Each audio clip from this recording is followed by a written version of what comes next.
এই বছর ঈদটা না অনেক উইয়ার্ড ছিল। একটা গ্রুপ এক দিন ঈদ পালন করছে। মানে এক গ্রুপ করছে রবিবারে, কেউ করছে হচ্ছে সোমবারে, কেউ হচ্ছে মঙ্গলবারে। আমরা করছি হচ্ছে মঙ্গলবারে।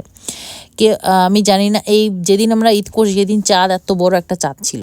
মানে চাঁদ দেখা কমিটি কী চাঁদ দেখলো আমি বুঝলাম না। অস্ট্রেলিয়াতে চাঁদ দেখার কমিটি যে কোন টাইপের চাঁদ দেখে অ্যানাউন্স করছে সেটাও আমি বুঝলাম না। যাই হোক, তবে এইটা আমার কাছে অনেক আনন্দের ছিল, বিকজ আম্মা ছিল এখানে।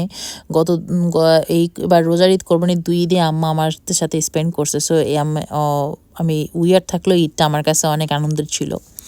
আর তারপর দিন থেকে আমার হাজব্যান্ড কাজে ব্যাক করছে, আর আমি হচ্ছে আমার স্টাডিতে ব্যাক করছে। আমি কয়দিন খুব ব্যস্ত ছিলাম, বিকজ আমি এখানে স্টাডি করি। আমার অ্যাসাইনমেন্ট, আমার এক্সাম ডিউ ছিল। তার যেদিন আমার ফাইনাল এক্সাম ছিল সেদিন তো পুরো আমি কফির উপর দিয়ে গেছি। মানে সারাদিনে মনে হয় আমি 10 কাপ কফি খাইছি। আর তার আগের দিন তো আমি একটা ফোঁটাও ঘুমাইতে পারি নাই। সারা রাত ধরে পড়তে হয়েছে, সারা রাত ধরে অ্যাসাইনমেন্ট করছি, আমি পরীক্ষার জন্য প্রিপারেশন নিছি।